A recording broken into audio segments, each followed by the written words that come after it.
Everyone's getting married, pregnant, or engaged. Let's talk about it. Hey guys, my name is Kaya. Welcome back to Crash Uncalled.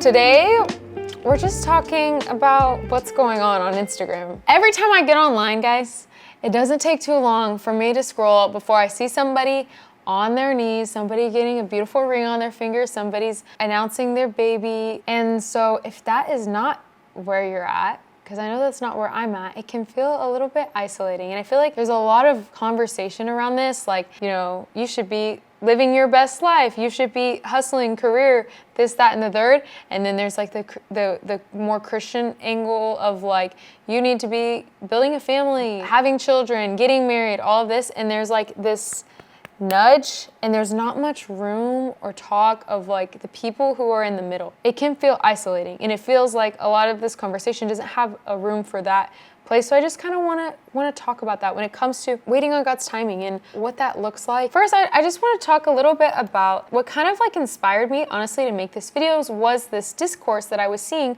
about these two like different lives. I think a lot of it started with this article that came out of Olivia Rodrigo. And so somebody had asked her if she was getting married soon, and she was like, "What, am I a child bride?" Like quoting some, I don't know if it's like a Broad City. And I'll read this part from the article. "I hope that young girls know that life is full of so much joy that is unrelated to a husband or kids. And that being said, I want to be a mom more than anything," she admits. And so I saw like a lot of backlash on like conservative communities, Christian communities, on Olivia Rodrigo saying like getting married at 23 is a child bride. People thought like that was kind of insulting for maybe their lifestyle if they are married and having babies at that time. And so something that like didn't sit well with me, I saw a couple of creators talking about this specific article, and they basically, their argument was that, you know, Olivia says like, that's the most important thing for me, like that's her biggest goal, but she's also not prioritizing it. And it was kind of like, if that's your most important thing, you need to be prioritizing that. I saw creators going as far as pulling up statistics for fertility rates for women in their 20s, and how women are more fertile and you're more likely to have success at getting pregnant if you do it in your 20s. And so when I saw this, my first thoughts were like, this is kind of like that's the narrative as Christians that we're pushing of like, hey, when you hit 30, you're not going to be able to have a baby. I just felt like a little, and maybe I'm reading it wrong. Maybe that's not exactly what they're doing. But to me, that was kind of like almost like a fear mongering thing of like, hey, if you don't prioritize marriage and family right now, like it's now or never.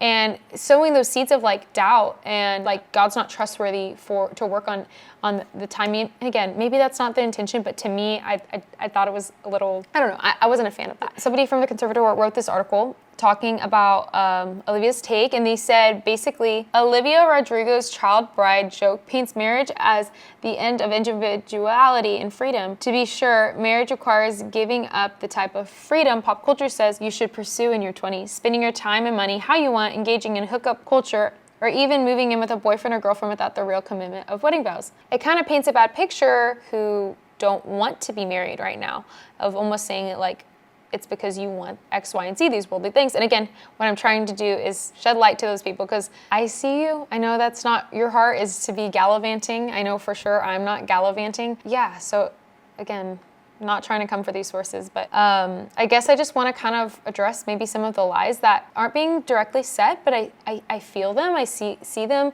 I know people around me might be feeling this way. I know I've been feeling this way when it comes to future marriage, children, and I think one of the problems is that just because that's not what you have right now, doesn't mean that that's not maybe what you want. And I think for like me, you know, God hasn't given me a husband. I haven't had, like, I'm in a relationship to Stuart. One of the arguments was, you know, why wouldn't you pursue what's most important to you? And so like, to me, family and marriage, that is really important to me. But if I just dropped everything God has for me right now to pursue it, that would be, one, not wise, and two, just kind of undermining where God has for me, and it wouldn't be right. And so, yeah, I guess I'm just want to address those lies. So basically what I'm trying to say is I see that it feels like there's a misconception of like, it's one or the other, and one's a gift and the other's not. And I just kind of want to address that, because marriage is a gift. To have babies, to raise children is a gift from the Lord.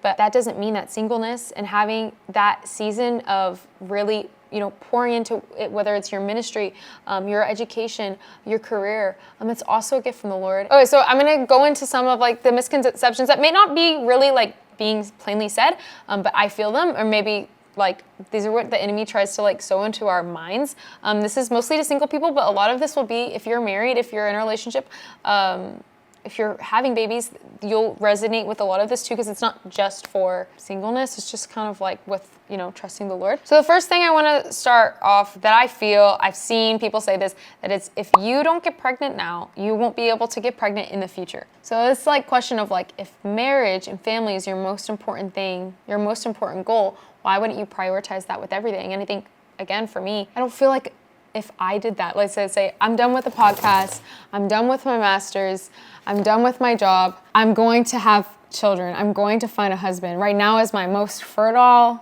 years. I have to hustle this. That would not be being a good steward to this season that the Lord has me in, one. Two, it would be reacting out of fear of like, it's now or never. Looking at the statistics versus looking at who the Lord is, trusting that He has my days written out for me. And I don't feel like that's a fair assumption. And so I want to talk a little bit about what the Bible says, kind of a story that kind of plays into all of this. And that would be in Genesis, talking about Abraham and Sarah and their journey with having Jacob. See, God came to Abraham and promised him that he was going to be the father of many nations, that he was going to have children, and that through his lineage, the Messiah would come, the Redeemer, who is Jesus. And so here, we're going to look at this timeline a little bit. So God issued this promise.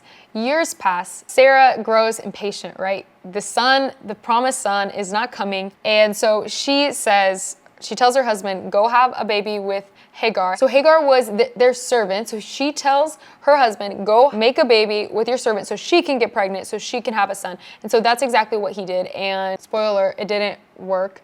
Well, it worked in the fact that she had a baby, but it didn't work in the fact that that's how God was going to fulfill His promise. She ends up growing this animosity towards Hagar, and the Bible talks about how that beef would still continue through the lineage of Ishmael, which was Hagar's son, Ishmael, and then Isaac, the baby that they end up having. There is still animosity today between the line of Isaac, which is Abraham and Sarah's son, and the line of Ishmael. And that animosity is still there because of Sarah's disobedience. That's not to say that God can't redeem situations, but actions do have consequences, right? We're going to touch back on that story. It's through Genesis. But Sarah had her baby. God did fulfill His promise, and Sarah did have her baby at 100 years old. And we see that this was against all odds. So that's just kind of to say, there is no fertility chart when it comes to the Lord and what He has for you, what He has for your life, His promises towards you.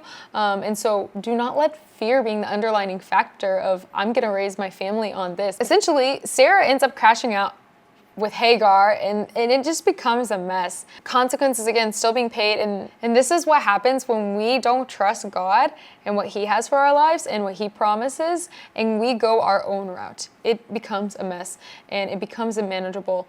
When we drop the season that God has us in to go pursue what we think we need to be doing or where we think we need to be, it has consequences. So we don't want to be like Sarah. We don't want to be the person that when things aren't going our way or on our timing or how we think they're supposed to be, we don't want to be people who take matters into our hands. We want to be people who are trusting in God and His timeline and His efforts and His promises, and trust that He works all things out for our good, even if it's not on our timeline. That brings me to the next point or lie, which is I'm behind or out of place. And so I would just speak directly to that. And this is one that I really struggle with, but that's just having to understand that our timeline is not God's timeline, and it doesn't make sense, and it's hard to wrestle with. We should steward every season, even if it's not where we thought we would be, because the good seasons and the bad seasons, they're both from the Lord. Ecclesiastes 3:1 says that there is a time for everything and a season for every activity under the heavens. We cannot reject the seasons we hate and we don't like and embrace the ones that we love, because God is the giver of both. And I know for me,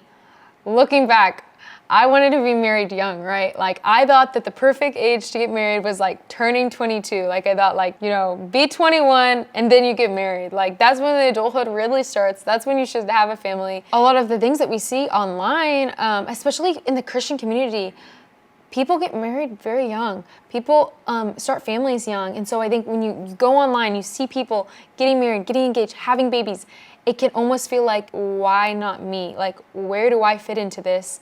And what's wrong with me that I'm not in this place? Why doesn't God have this for me? And the truth is, you're not out of place. God's timing is perfect. His timeline, his what he has for you is not what he has for Sally or Sarah or whoever else it is, but he has something unique and special for you. And the truth is, unless you're in active disobedience and rebellion against God, you aren't out of place. If you're walking with the Lord, you are following him, listening to his voice, you're not out of place. So if you're following God's will for your life, you aren't behind and you're on track. There's no better place to be than in God's will for your life, which is obedience. Doesn't have to be motherhood, career, whatever the world may try, or even the church may try to put onto you. Where you're supposed to be is in the will of the Father. And then the last big thing I'm going to touch on is that this lie that I deal with so hard, so I'm preaching to the choir today, is that's the lie, the idea that God will not fulfill his promise to you. And so when we look at the story of Sarah and Abraham and the promise that God made to them, this promise was so important. The entire Messianic covenant, God coming to save the world, Jesus coming in the flesh, was resting on this promise that God made to Abraham, that Jesus would come through his lineage. That promise was so important to God, and it still took 25 years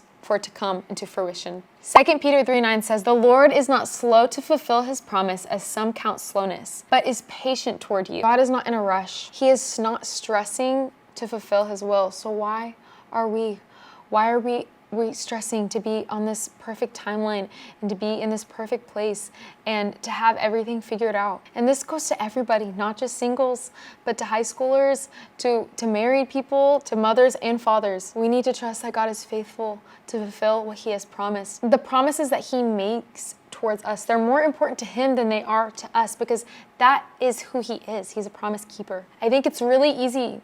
Me and my friend were talking about this. She was like, why is it so easy to understand, like, this is wrong, like this is a sin, or this is, outside of God's will, whether it's, for example, lying. We know it's wrong. We see God say lying's wrong. It's easy to believe that. But why is it so hard to trust the other promises that God has, of the other things that he said? Why is some things are so easy to believe and some are so hard? And I think that goes back to just having this misunderstanding of God's character and not knowing him as promise keeper. Hebrews 10:23 says, "Let us hold fast the confession of our hope without wavering, for he who promised is faithful." And we must keep a hold of our hope. It is not too late. You are not alone, and God is a promise keeper who cares. I think a lot of us believe that God doesn't care about our dreams or our desires. I'll talk more about this in another video. But the Bible literally says to present your request to God, that the peace that passes all understanding will guard our hearts and minds in Christ Jesus. So he wants to hear what we have. And so how much more does he care about our requests, what our desires are, what our dreams are? I think a lot of times we think he's not listening or he's passive about them, but just because we don't see the fruit doesn't mean that God is passive or he's not listening. And I think I was just thinking about this earlier, and Jesus is not physically here on earth, right? He's at the right hand of the Father. And so I really believe that, not every one of our dreams is God's dreams, but I really do believe that his dreams reside in us, that's where God goes to dream, is in us and in our lives. And so just trusting that the things that are important to us, that they're important to him too. And just because we don't see them doesn't mean that they're not important. We don't see them working doesn't mean that he doesn't care. And how important are we as image bearers of him? Why wouldn't he want to use us? Why wouldn't he want great things for our lives and for us to accomplish wonderful things? 1 Corinthians 7, verse 6, Paul writes, "I say this as a concession, not as a command. I wish that all people were as I am, but each has his own gift from God. One person has this gift, another has that. I say to the unmarried and to the widows, it is good for them if they remain as I am. But if they do not have self-control, they should marry, since it is better to marry than to burn with desire." Verse 32, Paul says, "I want you to be without concerns. The unmarried man is concerned about the things of the Lord, how he may please the Lord. But the married man is concerned about the things of the world, how he may please his wife. And his interests are divided. The unmarried woman or virgin is concerned about the things of the Lord, so that she may be holy, both in body and in spirit. But the married woman is concerned about the things of the world, how she may please her husband. I am saying this for your own benefit, not to put a restraint on you, but to promote what is proper, and so that you may be devoted to the Lord without distraction. Paul says, everybody has their own gift, and life gives gifts. But, if you're thinking, if I don't get married and have kids, my life's not going to measure up. And I think it's so much of it's like, oh, the woman her job is to raise kids, like be fruitful and multiply. That's God's will. That's God's will. And I don't think we stop to think about what Paul's literally saying is like, hey, maybe it's not. Maybe it's better for you not to be married. And I'm not saying don't hear me say don't get married, because that's not what this video is about. I plan to get married. But the truth is that there is so much fulfillment in the Lord. The Bible doesn't say the greatest fulfillment you will have is by raising children and having a family. And it may be true for some people, but it does talk about devoting to the Lord. And you can do that through raising a family. You can be devoted to the Lord, but you can also do that through singleness. And so don't think that if you don't get married and if you don't have children, that you won't be fulfilled in the Lord and do things according to His purpose.